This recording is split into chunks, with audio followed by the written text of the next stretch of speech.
La bienvenue à tout le monde, la bienvenue à un autre webinaire de la boîte à outils.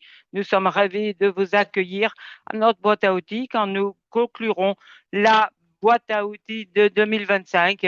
Aujourd'hui, le webinaire a trait à l'infrastructure, les practicalités de rénovation ou de reconstruction. Je m'appelle Dr Mbozou Spilo. Je suis heureuse de voir tout le monde qui se joint à nous aujourd'hui. Veuillez bien vous introduire dans le chat une voix de plus. La bienvenue. Nous avons une interprétation en français. Vous verrez le globe, l'icône en forme de globe en bas de votre écran. Vous pourrez écouter l'émission en français pour partager avec vos amis francophones.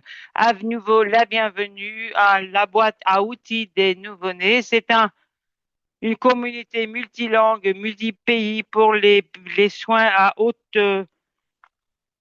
qualité pour les nouveau-nés petits et chétifs et malades. Nous avons une communauté francophone. Nous avons eu en 2025 plus de 55 000 utilisateurs uniques qui se joignaient à nous depuis 170 pays pour joindre les ODD pour la survie des nouveau-nés. La nouveau-née, la bienvenue à nouveau. Veuillez bien vous introduire dans le chat. Merci. Notre anniversaire a été le 18 novembre. Autour de la journée de la prématurité, nous avons marqué 4 ans en tant que boîte à outils des nouveau-nés et beaucoup de magnifiques actualités pour les nouveau-nés dans le cadre d'une année très difficile. Nous voulions aussi souligner la lauréate des essais de 2025, Dr.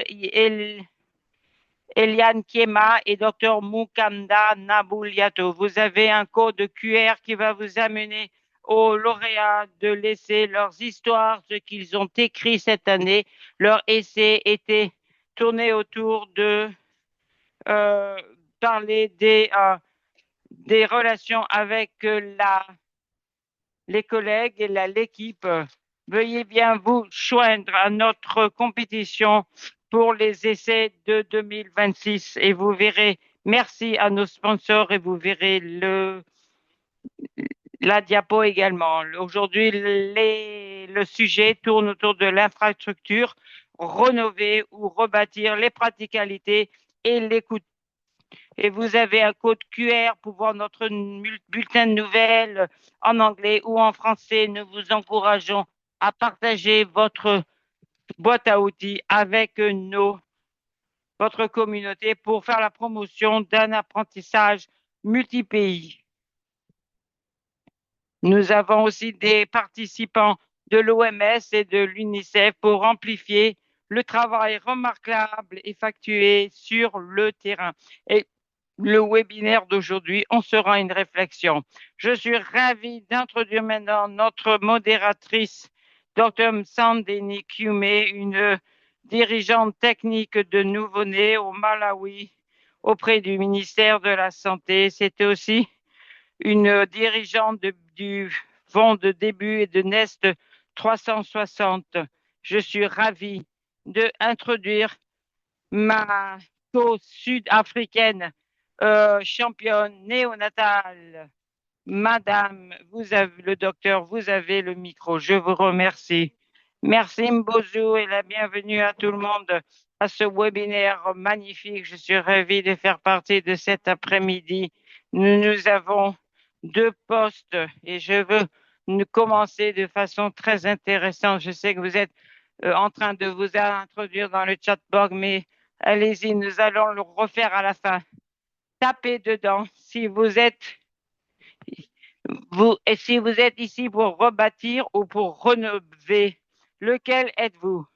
Ça n'a pas d'importance lequel, mais veuillez bien l'écrire pour s'amuser dans le chat. Et ce qui met, nous avons des orateurs très intéressants qui vont vous faire pencher d'un côté ou de l'autre ou vous garder fixé sur votre position. Je suis ravie de ce qui nous avons invité sur le plateau aujourd'hui. Je vais commencer avec Rose.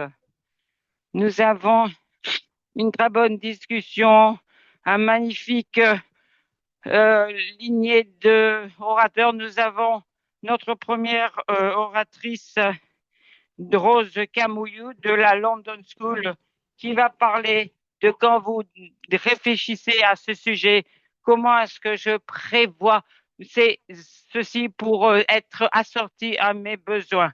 Et après, nous allons voir prof Christ Harnish après nous allons parler des approches innovantes. Dr. Cathy Bougouane va en parler et nous aurons une autre oratrice de Nest 360, comment les financements ont été utilisés pour le développement de l'infrastructure.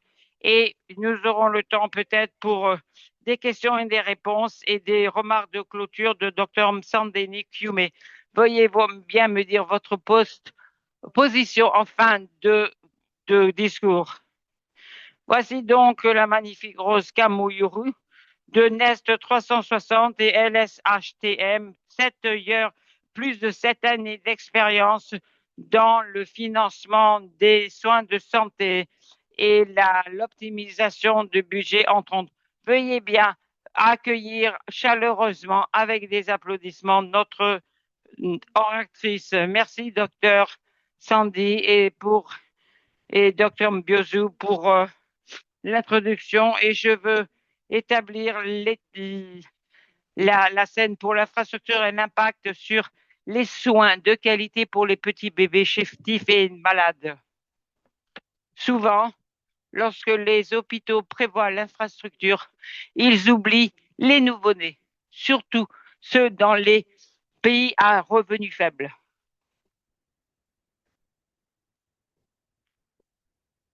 Souvent, l'espace n'est pas suffisant. Cependant, il est critique pour des soins de qualité et pour traiter les petits bébés de façon correcte et éliminer ou faire la prévention de, de propagation des épidémies et des microbes. Un bon espace, c'est coûteux et les coûts de construction sont très importants.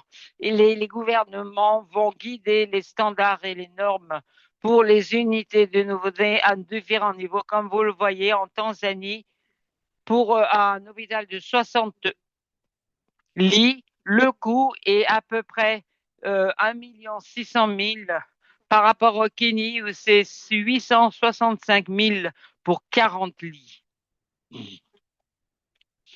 Vous aurez des infos sur la boîte à outils de l'outil. Vous pouvez scanner le code QR sur la droite et vous verrez que nous pouvons vous montrer exactement ce qui devrait arriver quand et combien de lits doivent être remplacés. Et ceci se trouve dans la boîte à outils prochaine diapo. Vous savez que les soins de santé des nouveau-nés n'ont pas été financés. Souvent, les gouvernements doivent faire des choix et les soins doivent être fournis, quelle que soit la raison. Mais est-ce que c'est la bonne chose à faire? Mais peut-être que ça va économiser de l'argent à court terme.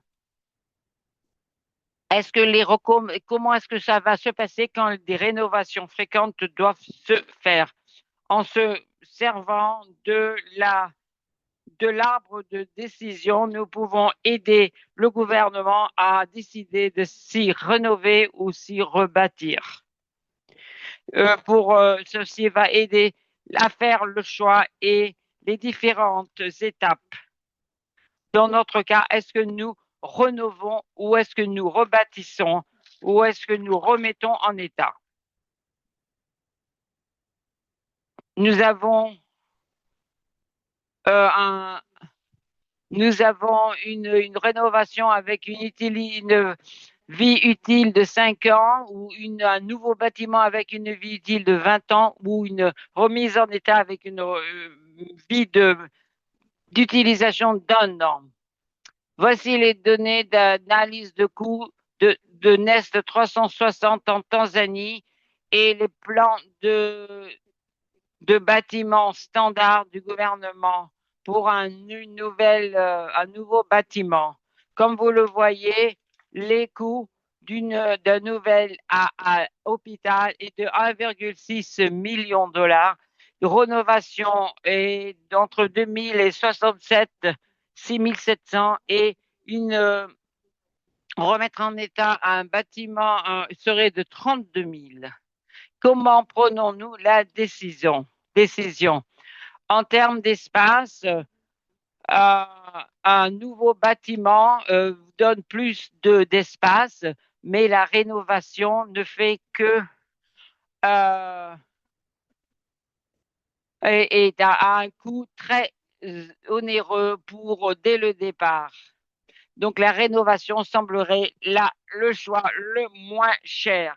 Mais si vous regardez le coût annualisé sur la base de votre choix, ce sera moins cher de rebâtir par rapport à rénover chaque année. Si vous devez rénover chaque année, vous allez dépenser 32 000 par rapport à bâtir qui sera 2600. Prochaine diapo, s'il vous plaît. Qu'est-ce que ceci signifie en termes des constatations que les gouvernements et décisions que les gouvernements peuvent prendre pour l'avenir? Peut-être que c'est plus cher de bâtir, mais à long terme, c'est plus économique et va pouvoir permettre des soins de qualité pour les nouveaux. C'est très cher de bâtir, mais il y a d'autres façons de s'y prendre pour faire des levées de fonds ou faire des financements pour l'infrastructure. Il pourra peut-être un financement national ou des arrangements de cofinancement avec des arrangements au sein du pays. Mais lorsque nous recevons, les réussissons à lever des fonds, mais entre-temps, qu'est-ce que nous faisons? Nous commençons là où nous en sommes, nous améliorons les espaces en place et nous recueillons des données pour bâtir de plus grands espaces. Prochaine diapo.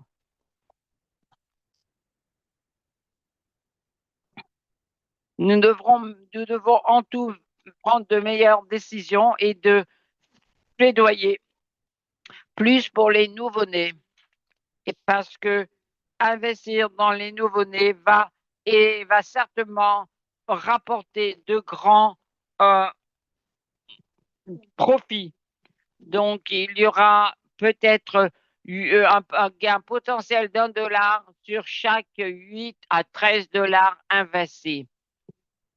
Suggestion, nous avons besoin de données pour avoir un meilleur retour sur l'investissement, un progrès vers les ODD.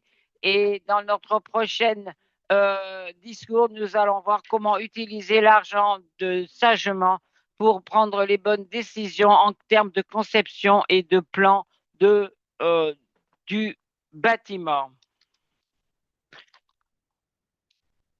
Pour clôturer, de savoir s'il faut bâtir ou rénover, c'est encore nouveau et nous essayons de mettre en évidence quelle est la décision et quel le genre d'argent le gouvernement doit donner, que ce soit de remettre à neuf ou de rebâtir.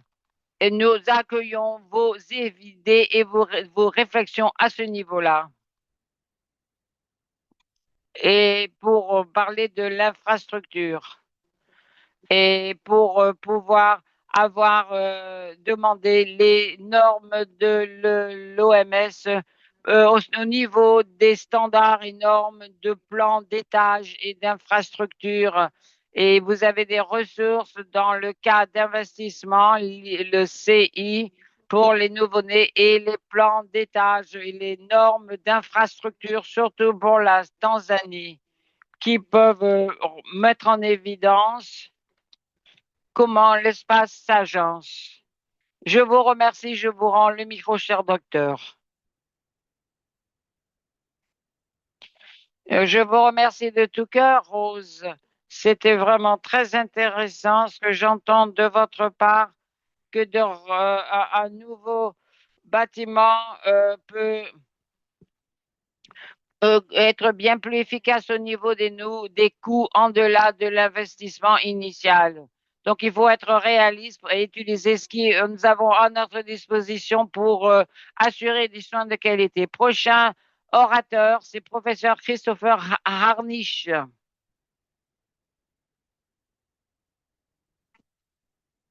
Docteur Hanish est un professeur adjoint à l'université Thomas Jefferson, directeur de la HDC au consortium Jefferson des partenariats africains.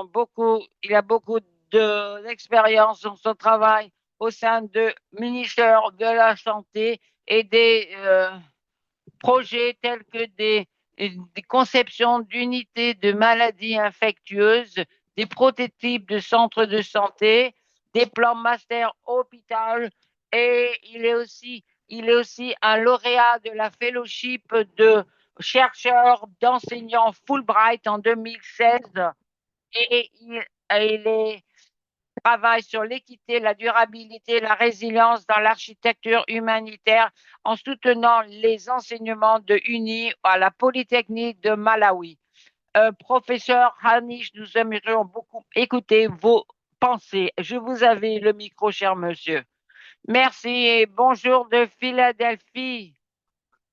Je vous salue à tout le monde dans le monde.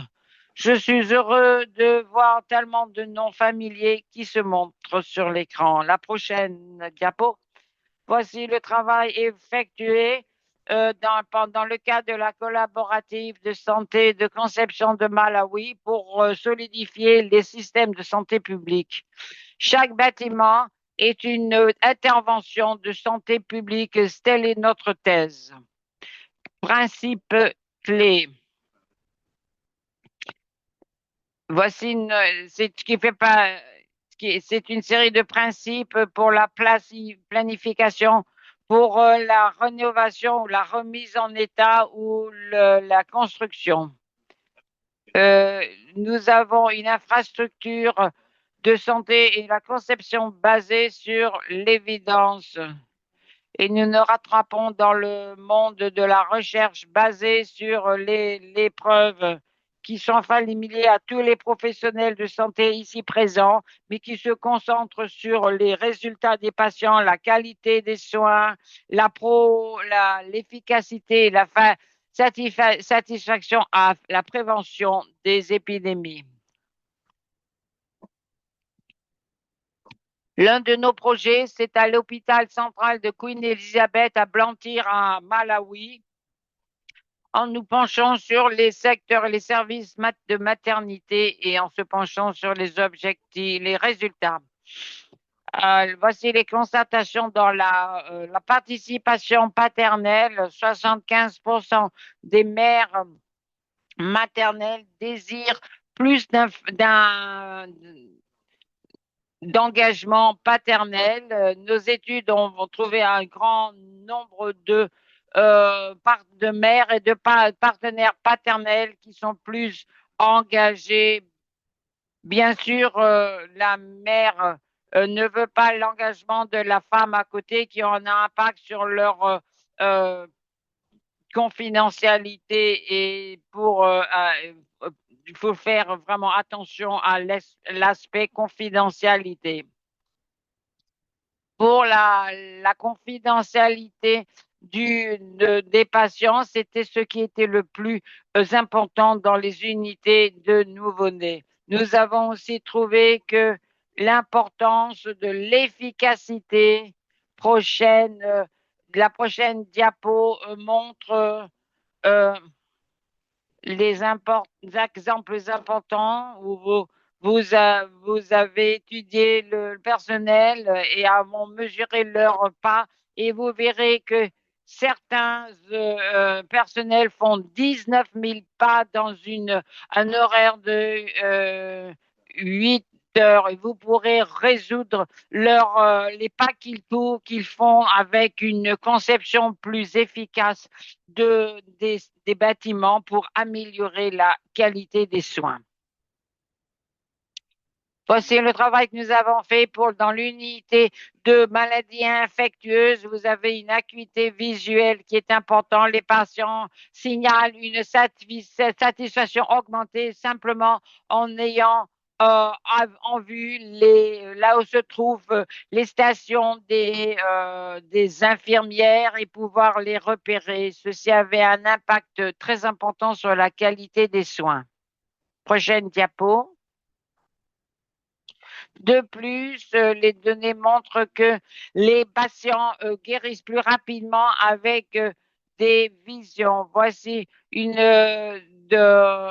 diapo de la section du secteur maternel à Rwanda et vous avez des petits murs ici pour pouvoir gérer tous les services. Ceci augmente la confidentialité des patients et les relie plus naturellement aux visions naturelles ou aux paysages naturels.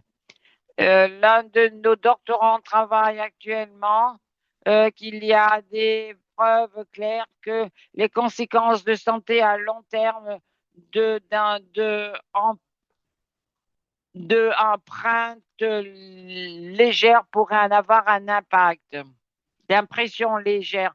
Nous avons trouvé à Queens que la lumière est plus brillante à la nuit, mais les lumières sont baissées et que par rapport au jour, et ils l'éteignent pour l'alimentation d'énergie, mais ça a un impact négatif sur les nouveau-nés et leurs mamans. Voici le service de l'hôpital Queens la nuit, très illuminé. Nous avons fait des recherches sur les services ouverts et nous avons des défis dans les services à plein air et pour avoir une plus grande efficacité pour les patients et pour conserver la confidentialité et la dignité des patients. Nous avons étudié différents modèles qui augmentent et améliorent l'efficacité ainsi que la dignité et la confidentialité des patients. Voici une série d'arrangements, d'options de lit qui accommodent l'espace pour les gardiens et l'étagement des murs qui augmente la confidentialité des patients tout en maintenant l'efficacité du personnel de santé. Voici le projet que l'un de mes étudiants et moi travaillent depuis très longtemps. C'est un prototype pour une unité de soins intensifs des nouveau-nés. Nous avons développé dans le cadre de recherche en examinant différentes stratégies de conception qui comprennent le niveau augmenté de confidentialité, de dignité, aussi la température. C'est un facteur très important que nous avons pris en considération pour voir comment nous pouvons organiser les stations d'infirmières et les garderies de bébés pour que et les stations des infirmières pour réaliser des équilibres de température appropriés dans l'unité en maintenant la satisfaction du personnel dans ce qui peut être un environnement de travail très chaud et pas confortable du tout. Voici la conclusion de ma présentation. Si ceci vous intéresse, n'hésitez pas à me contacter. Merci. Je vous remercie beaucoup. Magnifique.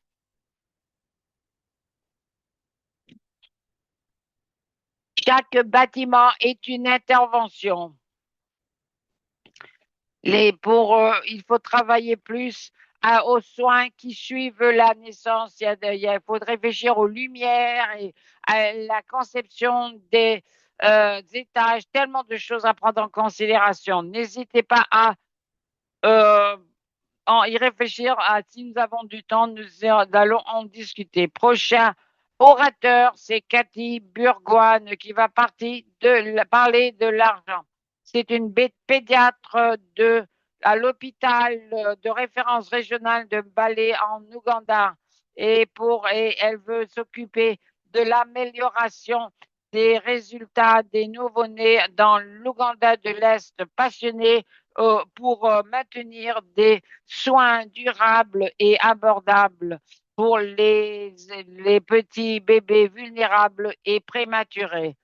Elle est très active dans le cadre de l'infrastructure. Je vous avais le micro, docteur. Merci. Merci beaucoup, messieurs, dames. Je vous appelle de l'Ouganda. Mes salutations depuis l'Afrique. Cet après-midi, je veux vous parler de notre parcours pendant les 10 à 11 ans précédents. Depuis 2014, nous avons fait face à une situation qui vous sera familière. Nous avions des unités nouveau-nés, mais nous avons très peu de ressources pour créer une bonne unité de nouveau-nés. Donc, nous allons parler de comment les communautés et les compassions peuvent se rassembler pour créer une unité de nouveau-nés et à vous mettre les soins en hôpital à la disposition de tout le monde. Alors, pourquoi est-ce que l'innovation est nécessaire? Nous nous basons maintenant actuellement sur le financement du gouvernement et ce qui est un financement traditionnel, limité et non imprévisible. Et les néonatales ont besoin d'infrastructures, d'équipements, d'eau et d'entretien. Et nous avons besoin de financement pour maintenir l'équipement. C'est la raison pour laquelle tout le monde sur l'appel doit être innovant et trouver de nouvelles façons de déverrouiller du financement innovant, divers et durable. Je veux vous parler de ce qui se passe en Ouganda. La levée de fonds basée sur la communauté, la façon la plus amusante de créer des fonds en impliquant les communautés locales pour impliquer tout le monde. Et nous avons des événements communautaires, par exemple peindre pour les prématurés, la Ligue des prématurés, et pour rassembler les ambassadeurs communautaires, pour faire des courses amusantes, les parents, les influenceurs et les créateurs pour avoir aussi des fonds, des événements de ce genre. C'est pas seulement pour la levée de fonds, mais c'est pour créer un engagement et une sensibilisation à long terme des besoins des nouveau-nés aux soins de la communauté. L'entreprise sociale basée sur la cause, c'est un outil important et intéressant. Nous avons la marchandise à marque, les t-shirts et les sacs, les porte-clés et vous pouvez avoir des articles à édition limitée. Nous avons des levées de son et ceci aide à sensibiliser la communauté. Vous pouvez être en partenariat avec les artistes locaux. Vous avez une photo de la pratique des soins de mère kangourou. Nous avons fait une vente aux enchères pour faire une levée de fonds pour les unités de nouveau-nés. Et vous avez du financement basé sur le service avec des classes et des ateliers en ligne pour obtenir de l'argent pour les unités de nouveau-nés. Tout le monde est content. Prochaine diapo. Les partenariats d'entreprise et l'innovation en termes de responsabilité sociale d'entreprise. Voici un endroit où les soins des nouveau-nés est important. Vous travaillez avec des entreprises locales, celle de la photo d'en bas, nous a fourni des réfrigérateurs et nous pouvons travailler avec eux pour recevoir des dons, pour obtenir de l'équipement pour l'unité de nouveau-nés. C'est important quand on travaille avec des partenaires de ce genre pour avoir peut-être des étiquettes ou de montrer comment ils ont fait des dons et eux en sont heureux et ils font des bonnes actions, ça c'est sûr, et ça aide à faire des levées de fonds pour avoir l'amélioration des unités de nouveau-nés. Vous avez les droits de nom et les dons d'héritage. Peut-être que quelqu'un veut soutenir une unité de nouveau-nés ou des éléments séparés. Vous voyez, ou bien des lits, des équipements. Donc, vous voyez aussi la banque de lait humaine qui a été créée. D'autres personnes ont laissé des dons d'héritage et donné de grands montants à l'unité de nouveau-nés. Et les mères ou les parents de bébés qui a survécu dans l'unité des nouveau-nés fait un don pour montrer leur reconnaissance du fait que leur bébé a survécu. Et nous voulons voir les personnes qui veulent voir des soins équitables donnés dans les pays à revenus faibles et moyens, souvent font des dons importants. Et il y a parfois des personnes qui ont un lien économique qui ne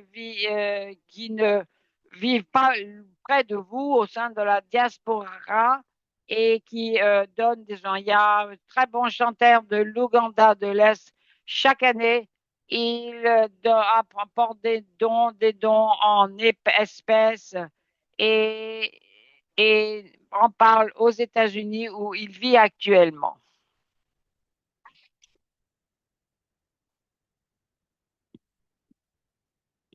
Nous avons des stratégies de dématérialisation et de levée de fonds en pool, crowdfunding.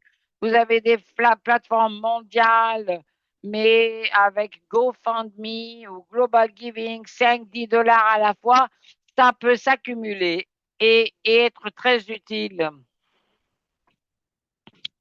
Faites attention que les histoires que vous utilisez, vous avez obtenu le consentement pour vous en servir pour que nous puissions prendre soin de nos patients vulnérables. Donc, vous pourrez peut-être voir si ils peuvent vous aider en termes de dons.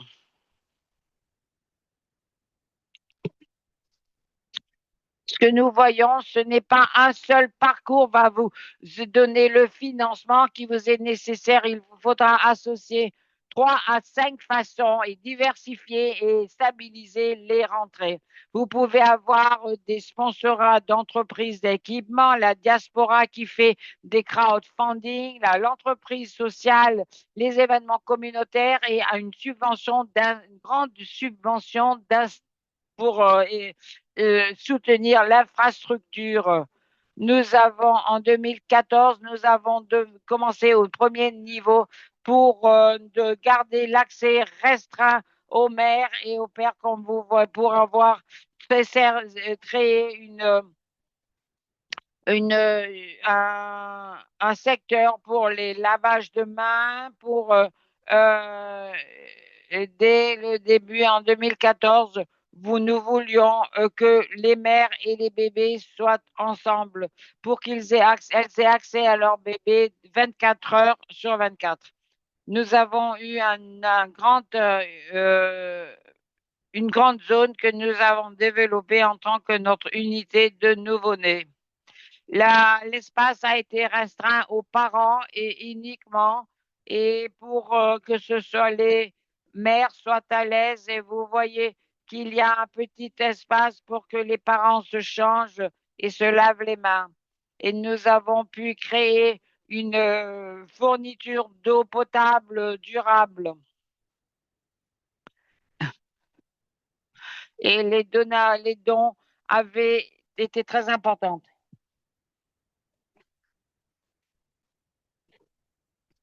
Comme vous le voyez en bas de l'écran, il fallait s'assurer que les mères soient avec leur bébé 24 heures sur 24.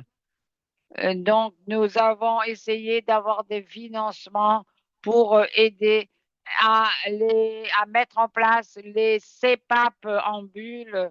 Nous avons vu que réduction de 44% de la mortalité. Nous avons vu que si vous vous basez sur le CPAP et qu'il y a une coupure de courant, vous avez un problème. Et nous avons donc arrangé des batteries pour en cas de coupure de courant. Et nous, nous avons les maires dans le service. Tout le monde était très serré et tout le monde était content et pratiquait autant que possible les soins de mère kangourou. La chose principale qui est arrivée en 2025, nous avons reçu deux grandes subventions de grandes organisations outre-mer et nous avons pu doubler l'espace de notre unité néonatale. Vous voyez au milieu que ce service de maternité. Nous avons 20 lits qui ont accès au CPAP en bulle. Vous avez les mères les soins de main, les soins de mère kangourou. Vous voyez la maman très heureuse pour avoir aussi la surveillance du bébé sous bulle CPAP, CPAP. Et vous voyez un petit bébé de 26 à 27 semaines sans séparation. Zéro séparation est au cœur de tout ce que nous faisons. Vous ne le voyez pas sur la photo, mais on peut aussi amener les banques de lait à l'unité et améliorer l'accès de la banque de lait pour la mère.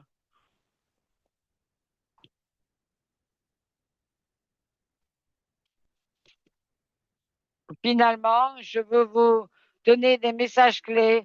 Les flux de financement traditionnels ne sont plus suffisants.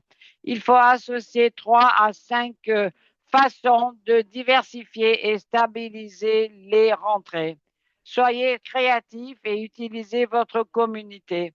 Quand nous avons commencé en 2014 avec un plan de 20 ans, nous étions un peu hésitants. Nous poursuivons cela. Nous avons à peu près 3600 admissions par mois. Si nous continuons avec la mortalité de 2014, nous aurions perdu de 1008 bébés. Donc maintenant, nous avons sauvé des milliers de vies de nouveau-nés. N'attendons pas, soyons créatifs et utilisons la communauté.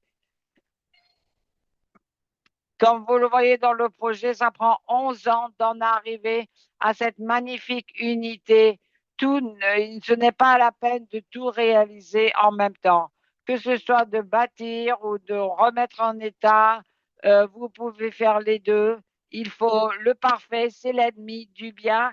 Et maintenant, merci de votre écoute. Et nous sommes très reconnaissants à tous les partenaires qui ont fait de ce projet un grand succès. Merci. Très impressionnant, docteur. Nous vous remercions pour le compte de ces petits bébés et pour prendre le temps de partager ce que vous avez fait. C'est qui est tellement motivant pour tout le monde. Pour l'équipe qui écoute, ces diapos seront partagés avec toutes les personnes présentes. Prenez du temps à réfléchir aux stratégies qui ont été proposé. C'est magnifique de voir que nous avons des exemples de personnes qui l'ont bel et bien fait. Voici, j'aimerais répondre aux questions qui sont posées. J'ai vu une question de professeur William qui demandait, qui parlait de la responsabilité d'entreprise et le conflit d'intérêts dans le cadre de ces situations. Professeur, vous voudriez peut-être en parler, nous en discuterons ensemble.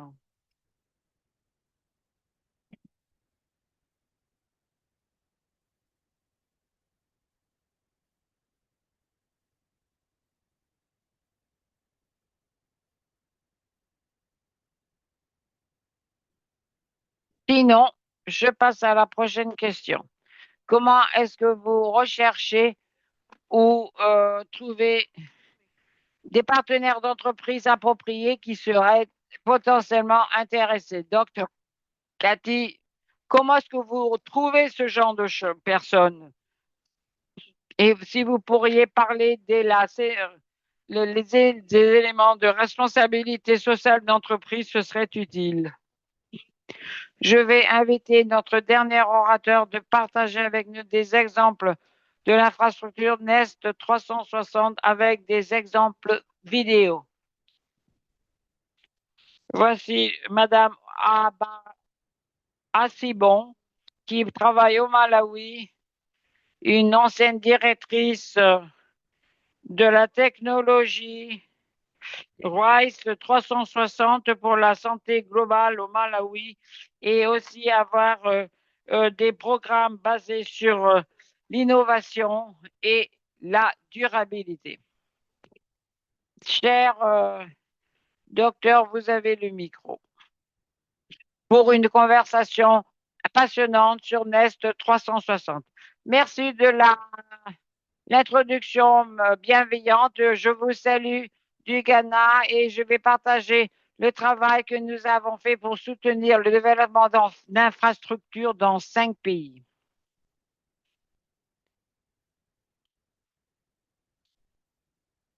Pour les membres du public qui ne le connaissent pas, l'Est 360 travaille aux technologies de nouveau-nés et sur 23 organisations, 18 en Afrique et pour avec l'objectif commun de réduire les décès des nouveau-nés en s'assurant que les technologies et les systèmes sont en place pour que ceci fonctionne bien. Nous travaillons avec des institutions dans chaque pays pour faire la promotion de formations adéquates et nous voulons assurer que les données des établissements sont utilisées pour pousser le changement à tous les niveaux du système de santé.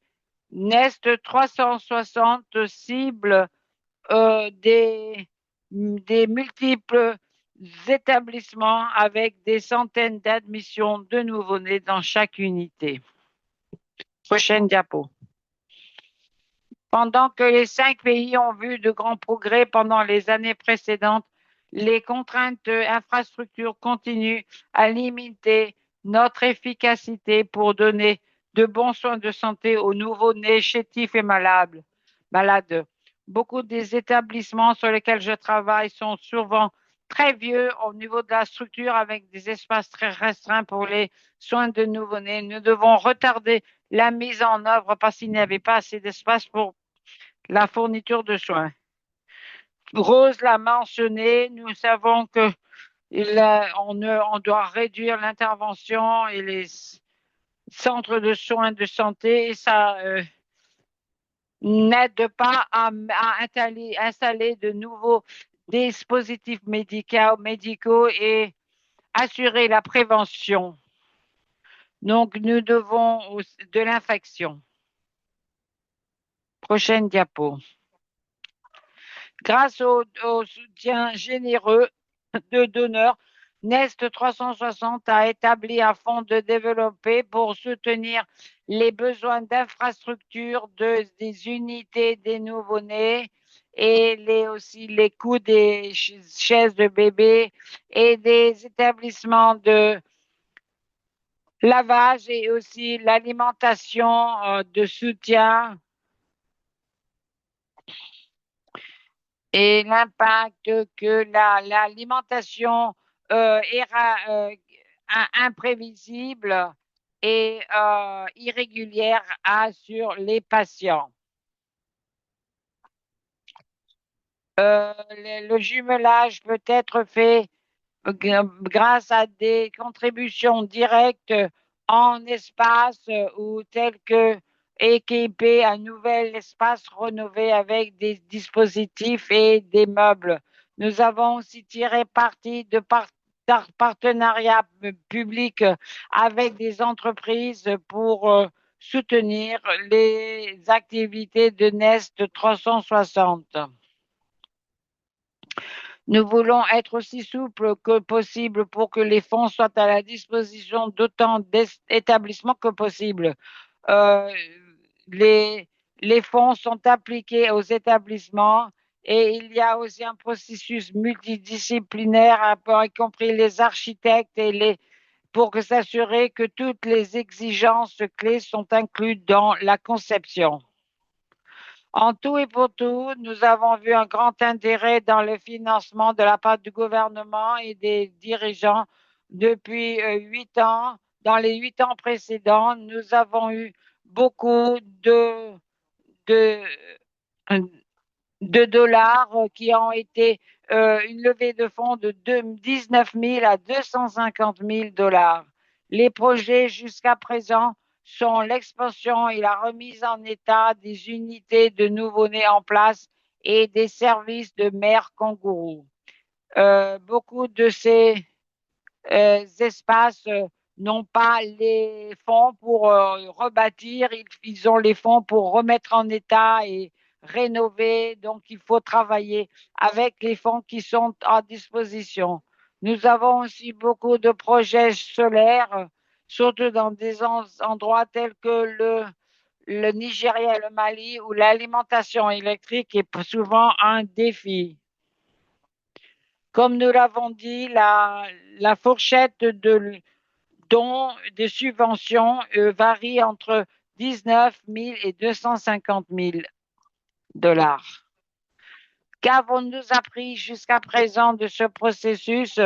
Souvent, l'amélioration de bâtiments peut être un peu apeurant pour nous, mais il y a des aides du gouvernement, incluant compris la terre et la main-d'œuvre ainsi que le personnel et ne plus avoir d'autres ressources humaines et équipements pour les nouveaux espaces.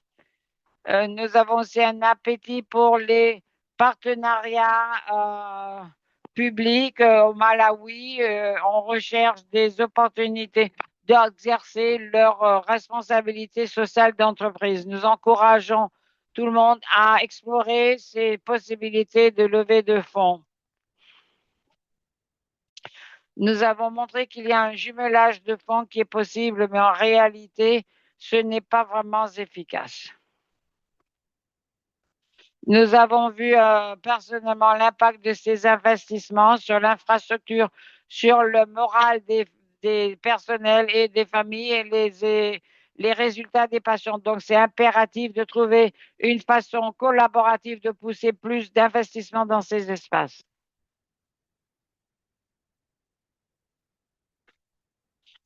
Une équipe très enthousiaste d'un hôpital de Tanzanie.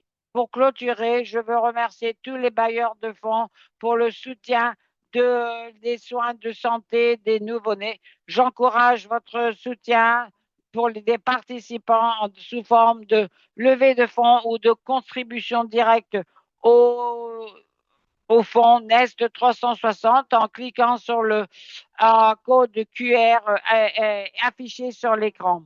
Et voici une vidéo de l'hôpital Amana en Tanzanie qui a augmenté notre unité des nouveau-nés, y compris une unité de 30 pays, de 30 lits. L'inauguration ou la crémaillère va être effectuée demain. Nous sommes ravis. Chaque nouveau-né mérite d'avoir une chance. Venez avec nous à l'hôpital Amana où des milliers de nouveau-nés sont là. L'hôpital a différents services.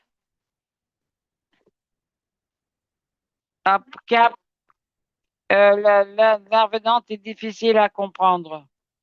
Vous avez les lits et nous avons des bébés et c'était un grand défi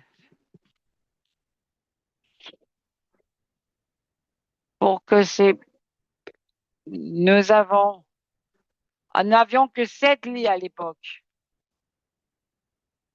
et et souvent les bébés, il y avait 35 bébés pour être en admission. Donc, il y avait les mères venaient tous les 3 heures pour être avec leur bébé. Nest 360 les a accueillis. Nous avons fait une rénovation et ils ont vu ceci.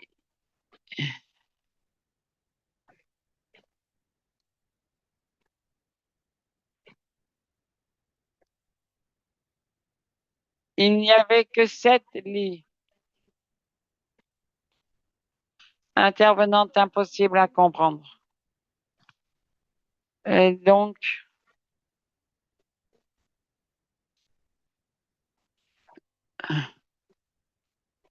il y avait un besoin de la région et ils ont dit, c'est comme ça que nous avons vu ça. Nous avons un nouveau bâtiment et avec des unités. Nous avons, oh, tous les maires sont là.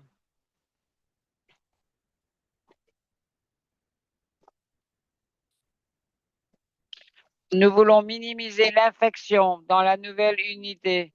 Ça va minimiser les autres choses. La mère, ceci va faire ça.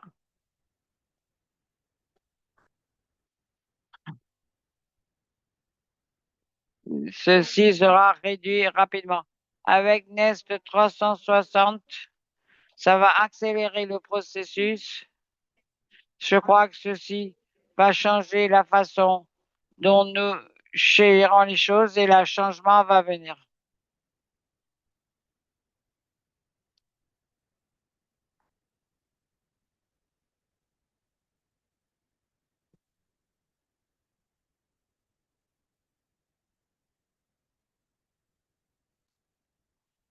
Merci à nouveau d'un discours passionnant. Ben, pour l'aspect pratique de réalité, vraiment, c'est vraiment mettre la cerise sur la glace. Merci beaucoup. Nous avons presque fini 1 heure d'écouter ces magnifiques discours qui ont été présentés.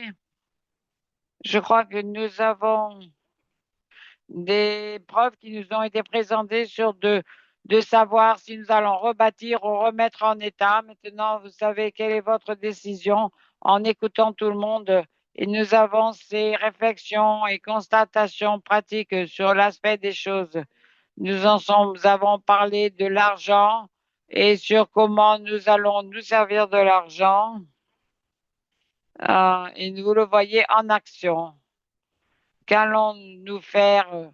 Est-ce que c'est suffisant d'écouter?